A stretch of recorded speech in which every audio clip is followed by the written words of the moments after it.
সবাই মিলে যদি আওয়াজটা স্বতঃস্ফূর্তভাবে দেন, এর চেয়ে আরও বহু গুণ আওয়াজ বাড়ার সম্ভাবনা আছে। ঠিক বলছে একজন, বাকিগুলার জবান নাই, কথাও জানে না, বোবা। আমি আজকে বোবাদের সামনে ওয়াজ করতে আসছি এত দূর থেকে। হ্যাঁ, কথা বলতে জানেন আপনারা? পারেন কথা বলতে? কথা আমার বুঝেন? আপনাদের বিভাগ কি? আমার বিভাগও খুলনা। গতকাল ছিলাম উত্তরবঙ্গে, আজকে হইলাম, এটা কোন বঙ্গ?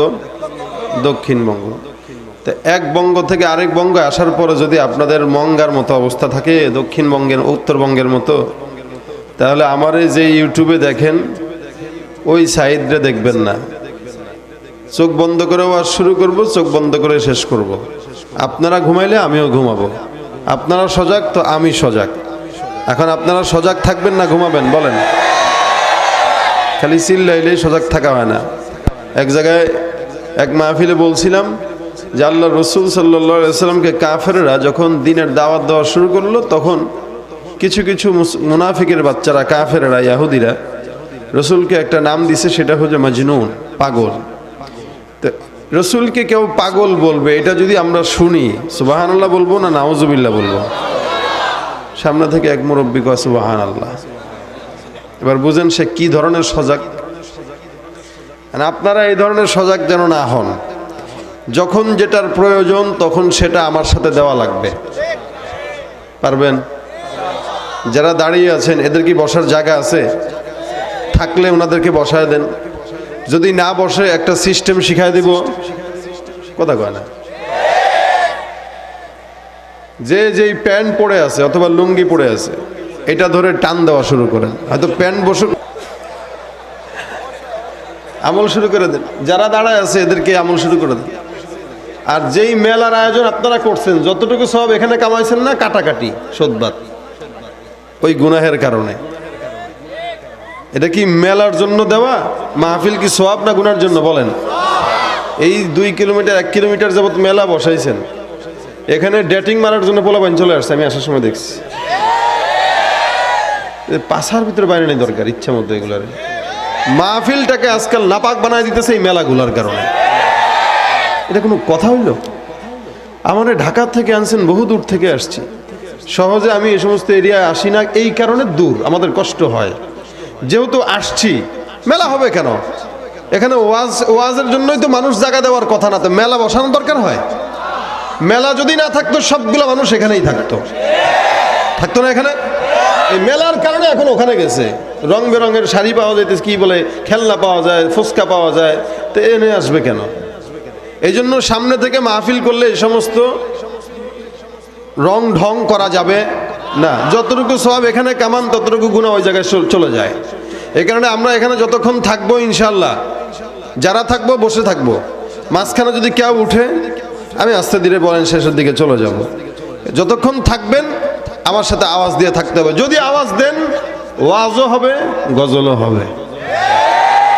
তবে যেই গজল আপনারা শুনছেন এতক্ষণ, আল্লাহু আকবার, এরপর আর গজল চলে না। ইচ্ছা মতো গজল হয়েছে, আমি তো শুনছি, এরপর আর গজল চলে না। তবে আপনাদের আওয়াজ আমাকে বলে দিবে যে আমি কি গাবো কি গাবো না, এটা আপনাদের আওয়াজ বলে দিবে। এখন আপনারা কি সজাগ থাকবেন না ঘুমাবেন? আজকের মাহফিলে কি যুবকরা বেশি না মুরব্বীরা বেশি? যুবকরা বেশি। আমি তো দেখতেছি যুব সমাজের উদ্যোগে মাহফিল, তাই না? তার মানে যুবকরাই বেশি, কিন্তু আওয়াজে মনে হচ্ছে মুরব্বীরা বেশি। হ্যাঁ, আমি একটু টেস্ট করব, মুরব্বী বেশি না জওয়ান বেশি, আমি টেস্ট করব। টেস্টের অবস্থা হইলে এইভাবে, আগে আমি নারায়ে তাকবীর বলবো, আপনারা আল্লাহু আকবার দিবেন। কারা? যারা মুরব্বী তারা। এখন মুরব্বী বলেন কারা? মুরব্বী কারা? আজকে মাহফিলে এই পর্যন্ত এখানে যারা আমরা আছি, আমাদের ভিতরে যারা বিয়ে করছে তারা আজকে মুরব্বী। ঠিক আছে? হ্যাঁ রে, কথা কয় না, হাসলে হবে না, কথা বলতে হবে, ঠিক আছে?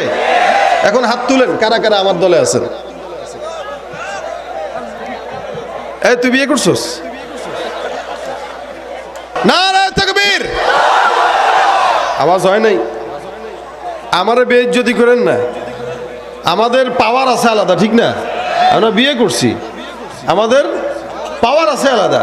আরে একবার নারায়ে তাকবীর। দাঁড়ায় গেছে, আরেকটা বিয়ে করানো দরকার তার। এবার জোয়ান যারা আছেন হাত তুলেন। তুমি দুইটা করবা। জোয়ান তো বেশি নাই মনে হইতেছে, কি বলেন হুজুর? জোয়ান কম না? জোয়ান কম মনে হইতেছে আজকে, বেশি। চাপাবাজি না, আওয়াজ দিয়া বুঝাইতে হবে। একজন মাঝখান থেকে দাঁড়ায় তাকবীর দেন।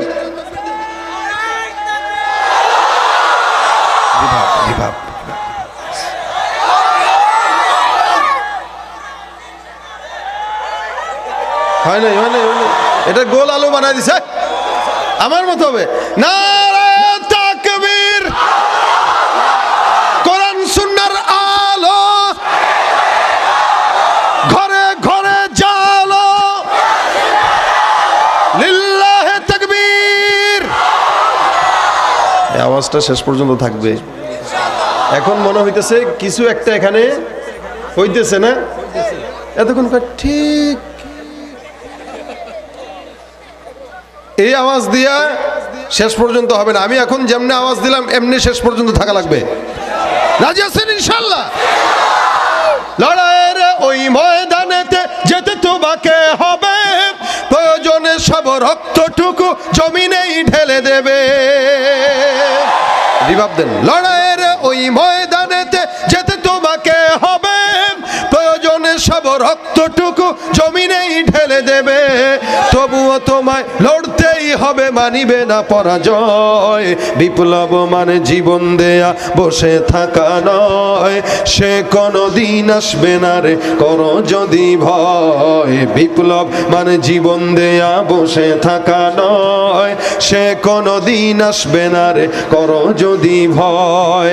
আসবে বিজয় রক্ত আর জীবনের বিনিময়, আসবে বিজয় রক্ত আর জীবনের বিনিময়। বিপ্লব মানে জীবন দেয়া, বসে থাকা নয়। সে কোনো দিন আসবে না রে, করো যদি ভয়। ঠিক কিনা? কোথা থেকে কোন ভিনদেশি শকুন আমার দেশে এসে সেবার নামে বসলো জুড়ে মীর জাফরের বেশে। ওদের করতে নাস্তানাবুদ হতে হবে নির্ভয়, ওদের করতে নাস্তানাবুদ হতে হবে নির্ভয়। বিপ্লব মানে জীবন দেয়া, বসে থাকা নয়। সে কোনো দিন আসবে না। তবে কার জন্য? আল্লাহ ঈমানকে আমাদের মৃত্যু পর্যন্ত রাখুক। জোরে বলেন আমিন।